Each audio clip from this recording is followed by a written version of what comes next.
No Salmo 23, versículo 1, nós lemos a seguinte passagem: O Senhor é o meu pastor, nada me faltará. É incrível como é profundo o ensino que essa mensagem nos transmite. Deus, Yahvé, é o meu pastor e nada me faltará. Eu sempre gostei muito de observar a natureza, como a natureza interage entre si e como um depende do outro e todos dependem de Deus na natureza. Um exemplo, quando nós observamos o ecossistema, há um equilíbrio completo no ecossistema no que diz respeito à interação para a sobrevivência da natureza. Dentro do aspecto das florestas, das árvores, nós encontramos basicamente três espécies. Nós encontramos as espécies que são pioneiras, são aquelas espécies que elas dependem de campo aberto, de área aberta, de muito sol para elas se desenvolverem. Nós encontramos depois as secundárias. Normalmente as secundárias elas se desenvolvem debaixo das pioneiras, ela precisa de um pouco do substrato das pioneiras, ela precisa de um pouco da sombra das pioneiras. E depois nós encontramos as forrageiras, que são aquelas espécies que sobrevivem essencialmente debaixo das sombras das pioneiras e das secundárias. E é engraçado que as árvores pioneiras, elas são capazes de receber toda a luz do sol e são capazes de receber também toda a força do impacto das gotas da chuva para minimizar tanto a luz do sol, a força da luz do sol, quanto o impacto das gotas da chuva para as secundárias. Então elas batem primeiro na pioneira, que filtra um pouco essa força, o calor, a violência da força da chuva, para assim chegar de forma a suprir as árvores secundárias e assim as forrageiras. Perceba que uma está sempre tendo relacionamento de sobrevivência com a outra, mas ambas dependem unicamente de Deus. O que uma árvore pode fazer para promover chuva? Absolutamente nada de si mesmo, a não ser através da evapotranspiração, ela contribui para a formação de nuvens nos céus, e essas nuvens então, quando se condensam em gotas de água, caem sobre a terra em forma de chuva. E assim nós observamos também entre os animais, quando eles todos dependem de Deus, eles não guardam dinheiro, eles não juntam, eles não se planejam financeiramente, eles simplesmente dependem de Deus.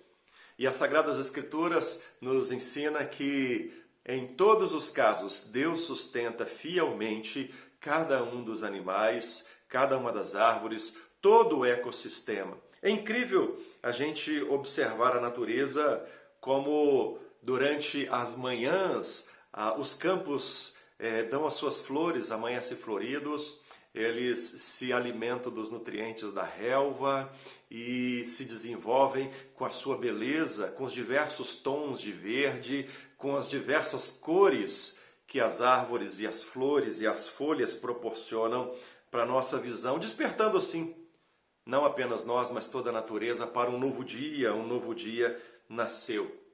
Percebe que dentro do ecossistema eles não plantam, eles não colhem, mas a cada dia eles têm, como providência de Deus, o sustento e eles jamais vêm a passar dificuldades. Eles simplesmente amanhecem mais um dia cantando, louvando a Deus, porque mais um dia começou, e nesse dia que começou, eles então terão o sustento que vem de Deus. Essa foi a didática também de Deus para o ser humano. Quando Deus cria o ser humano no Jardim do Éden, o Jardim do Éden significa providência de Deus, sustento de Deus para o seu povo. Quando Deus cria Adão e Eva e coloca eles no Jardim do Éden, antes da formação de Adão e Eva, Deus havia planejado todo um ecossistema equilibrado, todos os recursos necessários para o suprimento de Adão e Eva.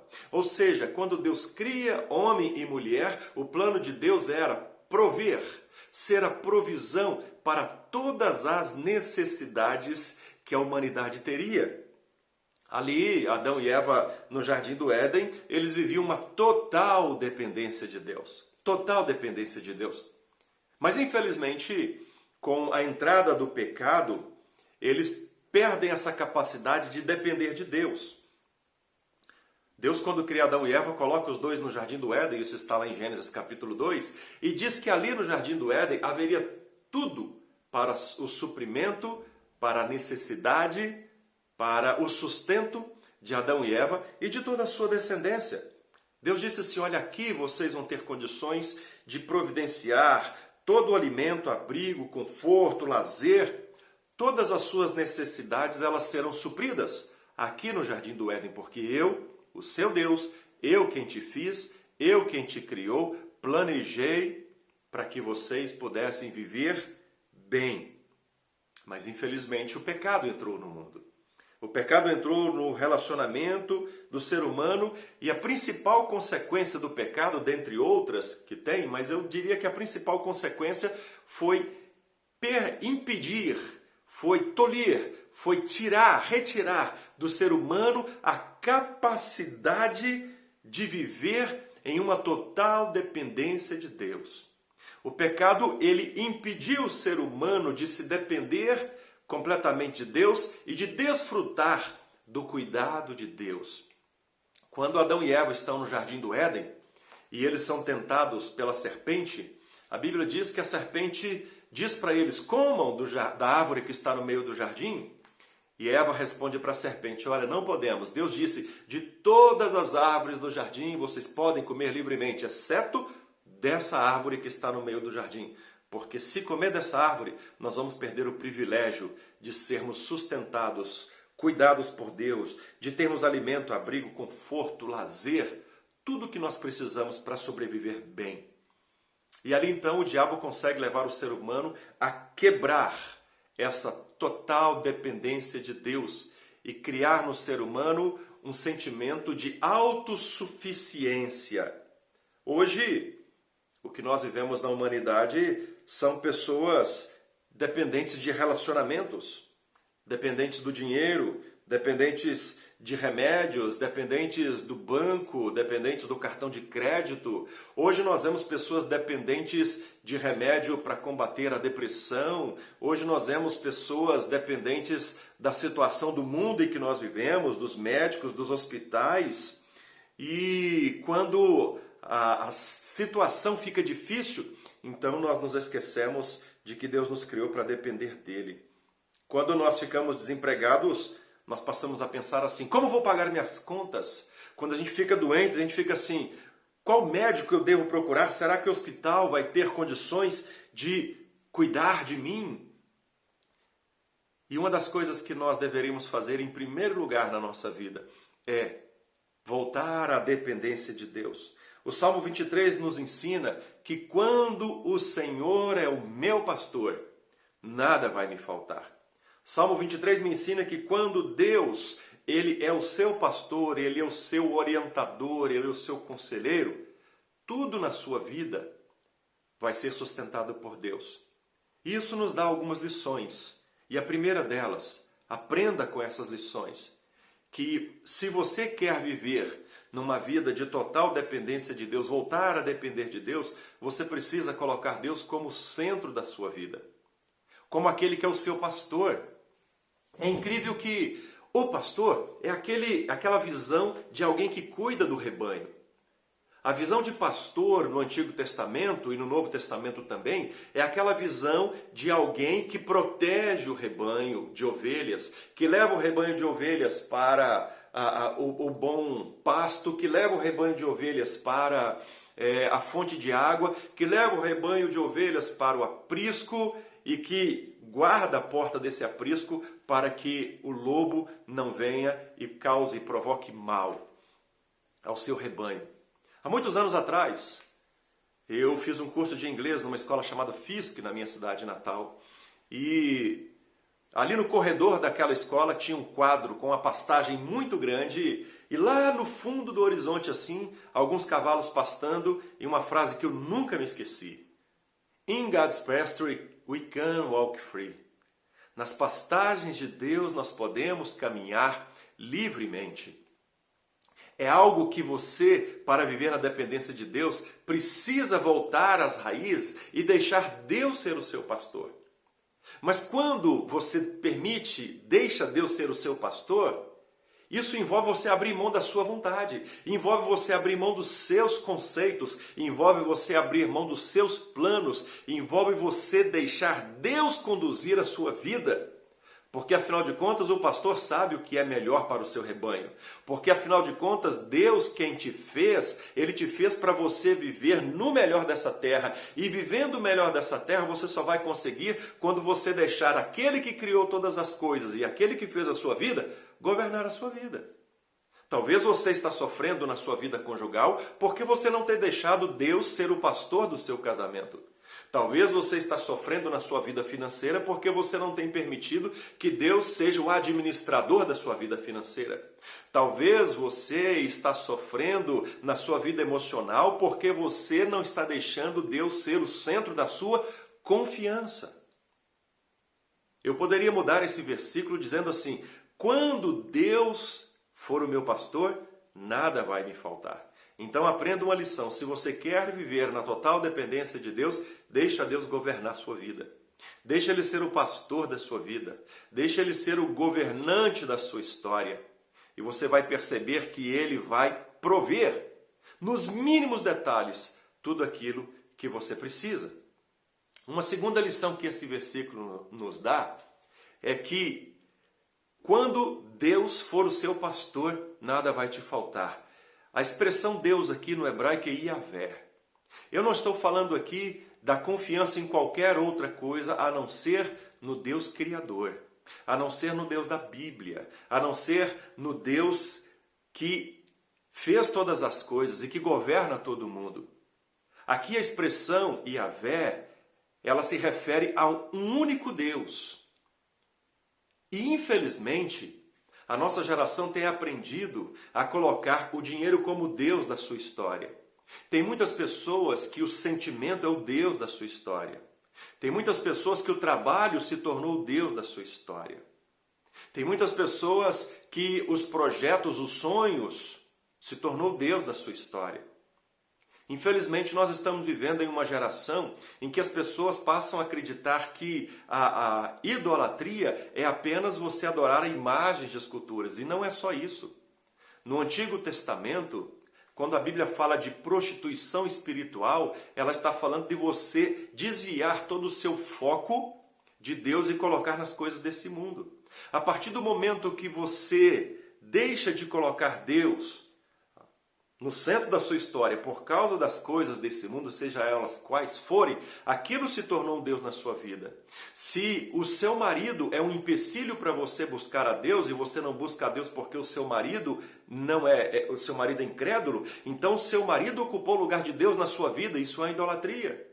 Se você deixa de estar na presença de Deus no dia do Senhor, no dia de domingo, porque você está cansado demais ou está se preparando para uma nova semana de trabalho, o trabalho tomou o lugar de Deus na sua vida, o lugar se tornou o seu Deus, a sua idolatria com o seu trabalho, e aí sim sucessivamente.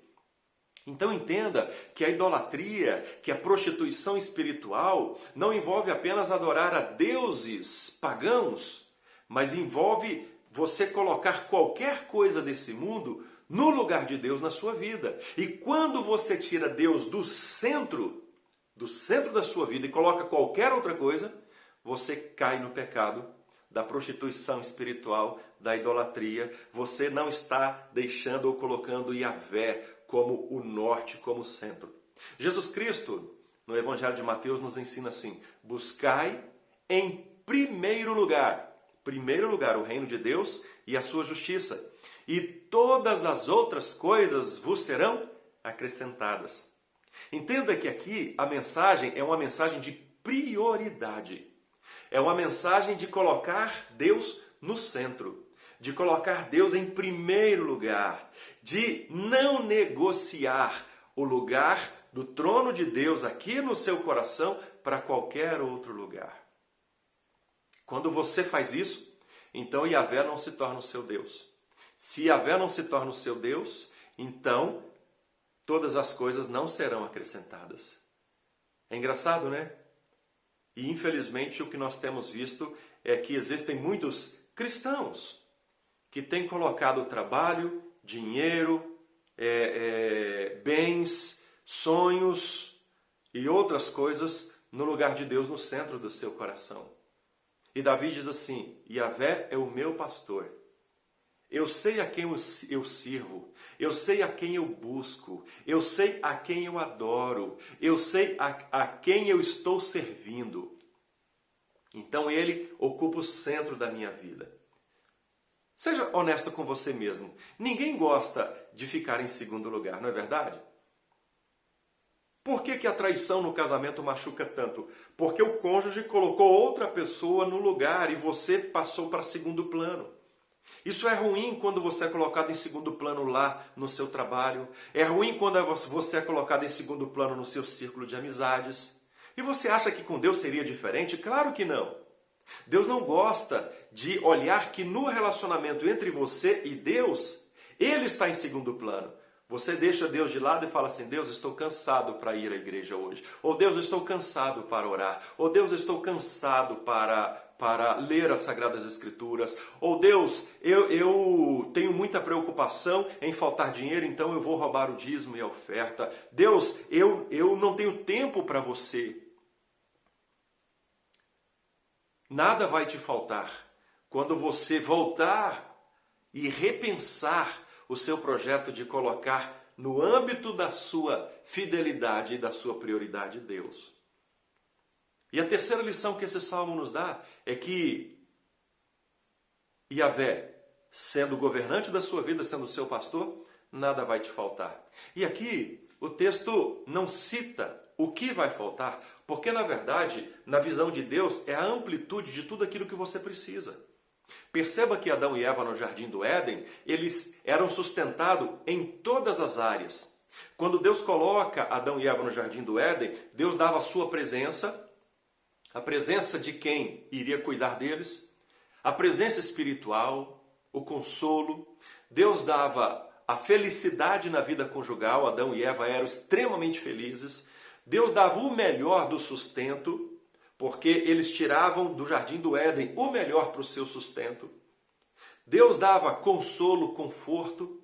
Perceba que quando o texto diz nada vai te faltar, isso envolve nada vai te faltar nos seus sentimentos, nos seus pensamentos, na sua felicidade, no seu casamento. Nada vai te faltar no âmbito do seu trabalho. Adão e Eva eram felizes no seu trabalho. Nada vai faltar no seu sustento. Deus é o Deus da provisão. É o Yehová Irê, o Jeová Jirê, que provê todas as coisas para você. E nada vai te faltar no que diz respeito ao cuidado de Deus com a sua vida espiritual. Mas é necessário você entender que existe um Deus que provê. Infelizmente, assim como eu disse que a humanidade desaprendeu por causa do pecado a ser dependente de Deus, se há alguém que nós mais sacrificamos no primeiro momento de crise, esse alguém é Deus. Deixamos Deus de lado, deixamos Deus em segundos planos, deixamos Deus para quando temos tempo, e aí quando as coisas começam a ficar difíceis, aí é que nós nos lembramos de Deus. Se você ler no Antigo Testamento todos os exílios que o povo hebreu passou, todos eles, 100% deles, foi consequência de terem se esquecido de Deus. Sabe por quê? Porque é da natureza humana decaída. Quando nós estamos bem, quando estamos prósperos, quando estamos felizes, quando vai tudo muito bem, a primeira pessoa que nós nos esquecemos é de Deus. E só buscamos a Deus quando tudo vai mal. Mas ainda assim, por ser um Deus de amor e de misericórdia, Ele vem ao seu encontro. Ele vem receber você. Ele vem te socorrer quando você o busca. Então, quando o versículo 1 do Salmo 23 diz que nada vai te faltar, é absolutamente nada dentro desse quadrado. Tudo o que você precisar, Deus vai providenciar na sua vida. Que Deus te abençoe e que você volte às raízes da total dependência de Deus, crendo que Ele é o único Deus e o Deus que pode te socorrer e te sustentar em todas as áreas da sua vida. Que Deus te abençoe e eu desejo que você volte a depender totalmente de Deus. Ok? Deixa o seu comentário aqui embaixo. Eu vou deixar aqui embaixo o WhatsApp para você mandar mensagem, você conversar com a gente, para você participar do nosso ministério. Eu conto com você. Um grande abraço e guarde essa reflexão. Se você gostou, compartilha com outras pessoas e nos ajude a aumentar cada vez mais o número de inscritos aqui em nosso canal. Beijo no coração, muito obrigado, fiquem com Deus.